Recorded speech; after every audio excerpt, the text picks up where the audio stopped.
Saya juga kuliah di FKIP. Nah, dosen-dosen di FKIP ini selalu me-encourage mahasiswanya itu untuk melihat luar. Bahkan pernah kayak dosen-dosen itu bukan satu atau dua doang, tapi memang hampir semuanya itu memperlihatkan kayak kalau lagi ngajar tuh sempat ngasih lihat foto-fotonya mereka di luar.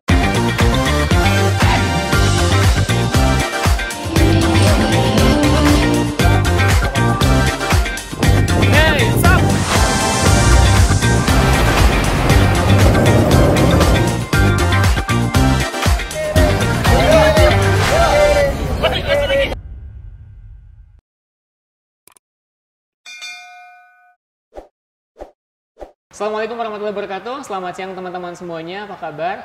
Ketemu lagi di siang kali ini, kita akan sharing bersama salah satu teman saya.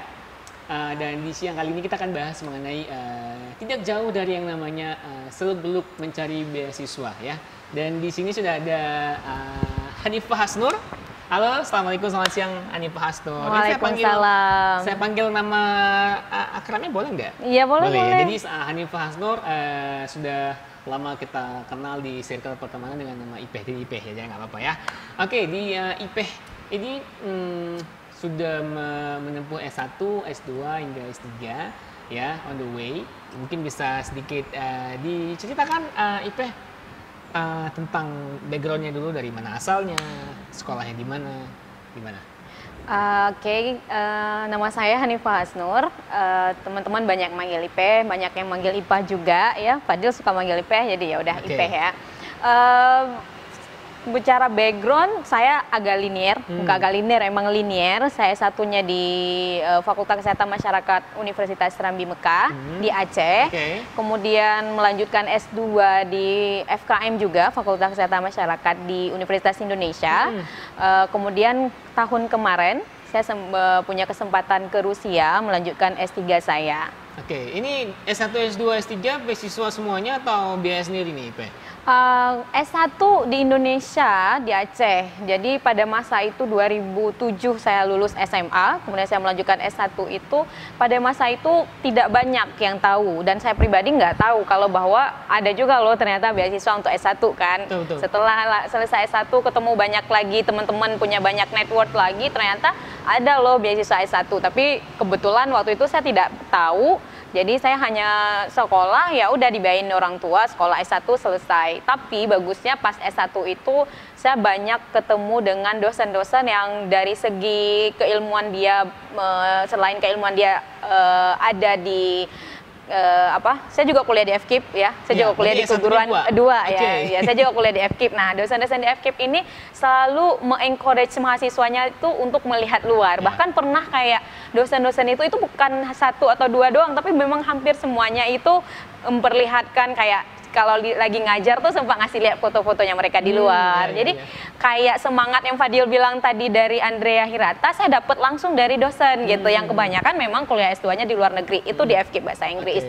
Kebetulan pas saya kuliah di FKM Kesehatan Masyarakat satunya lagi ya, di tahun yang sama juga, mungkin tidak banyak pada zaman itu yang memang dosen-dosen dari universitas dari luar negeri, nggak banyak. Yang saya tahu saya kebanyakan kuliah UGM, UI. Jadi ya secara mentor saya nggak dapet kalau dari FKM, tapi dari bahasa Inggris saya dapetnya kayak semangatnya, kemungkinan itu harapan, sehingga akhirnya oh someday aku harus kuliah ke luar negeri nih gitu. Tapi perjalanan juga membawa saya pada akhirnya di S2 itu nyoba beasiswa ke Australia misalnya ya, sama mungkin pengalaman dengan Fadil, kemudian nyoba beasiswa ke US juga berkali-kali, ke New Zealand juga sempat sampai wawancara. Jadi beberapa beasiswa ini sempat sampai wawancara. Saya udah ngadepin wawancara 10 sampai 30 menit.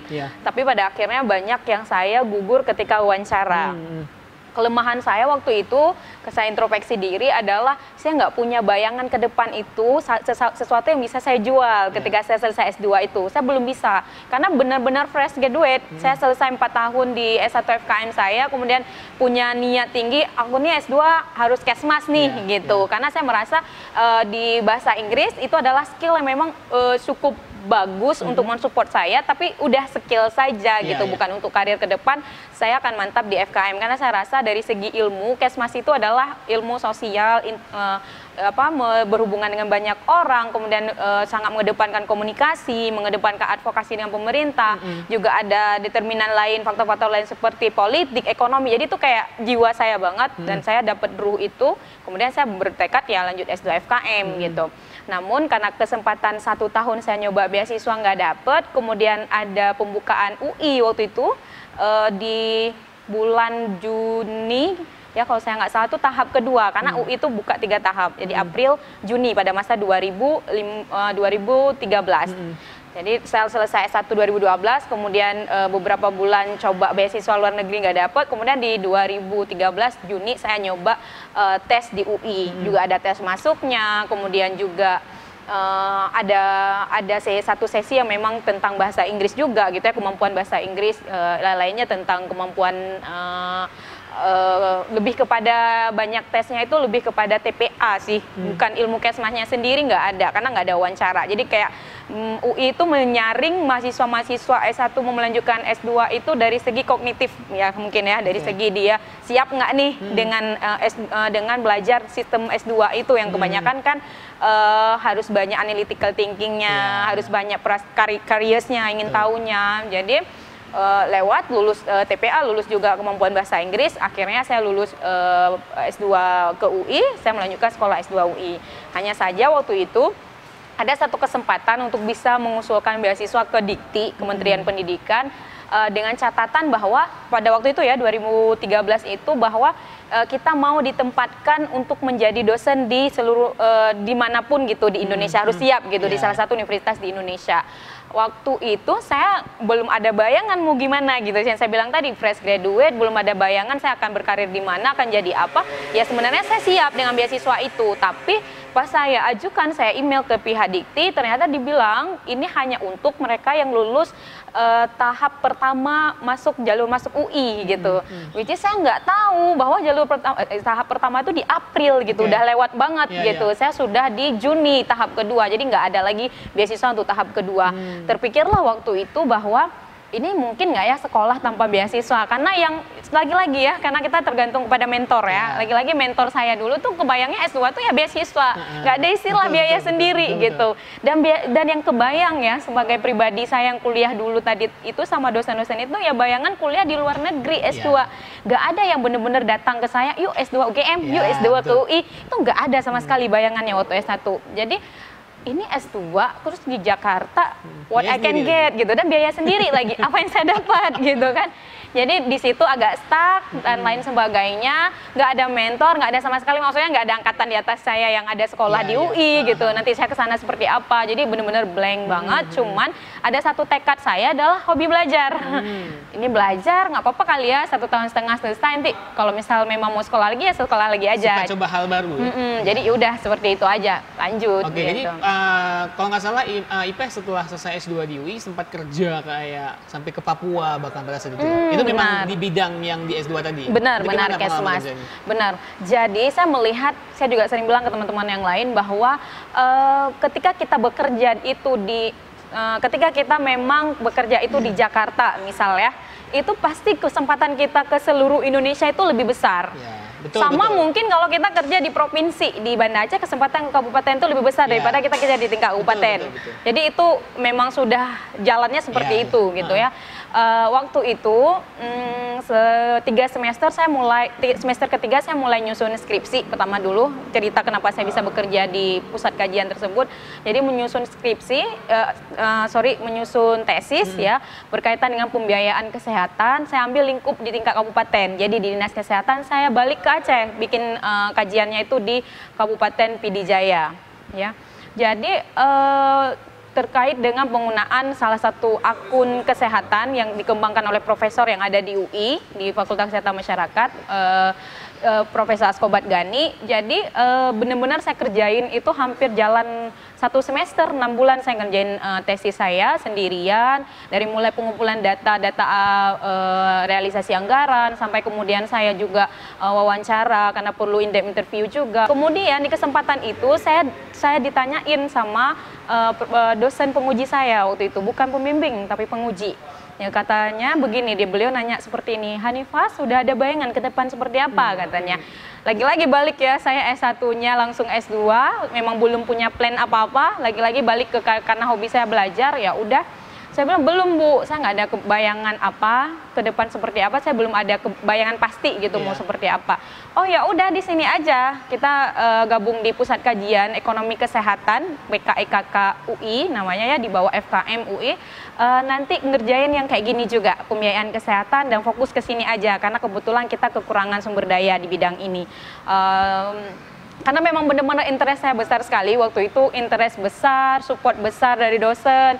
Jadi saya merasa feel ini kayaknya bakal jadi karir aku ke depan gitu. Akhirnya ya udah masuk ke Pusat Kajian Ekonomi Kesehatan itu, dan di kesempatan saya kerja di situ juga dia banyak memberi pelatihan kemudian ke provinsi, ke dinas-dinas kesehatan di provinsi di Indonesia, termasuk ke timur, ke barat ya, misal ke Papua, ke Sulawesi, saya ke Kalimantan juga, saya ke beberapa ini Sumatera Utara juga kan, di Sumatera. Jadi itu kesempatannya karena memberi pelatihan. Kita banyak melakukan riset-riset yang memang fundingnya dari luar ada, dari kementerian ada, kemudian kadang menuntut kita memang selain jadi asisten peneliti untuk mengkaji data, ya kita juga harus mengambil sendiri data di lapangan. Itulah yang membuat saya kemudian punya kesempatan keliling Indonesia. Oke, yang pada akhirnya setelah selesai S2 sudah bekerja juga di pusat kajian, bahkan sampai ke Papua, paling timurnya Indonesia, pasti sudah merasakan nih, wah segini enaknya mungkin cari duit kah, dengan relasi yang kita punya kah, terus kenapa tiba-tiba bisa terpikirkan lanjut S3?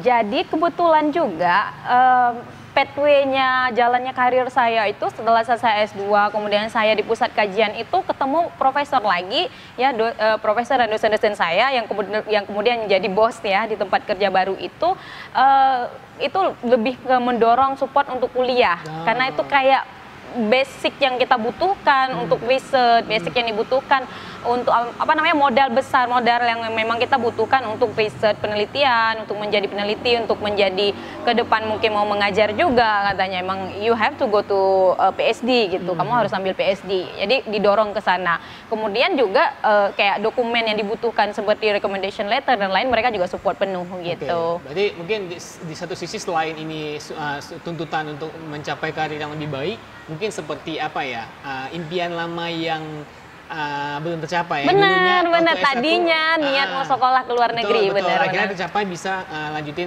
beasiswa lagi ke luar negeri. Nah, IPH ini dapat beasiswa apa nih dari pemerintah Aceh ya? Iya, benar. Oke, mungkin bisa diceritain soal. Jadi lagi-lagi perjalanan S2 ke S3 tuh nyoba lagi beasiswa gitu ya, nyoba beasiswa ke Amerika juga, Fulbright juga, Australia juga. Cuman karena memang sudah kondisinya lagi bekerja gitu, memang nggak se-full waktu dulu S1 mau ke S2.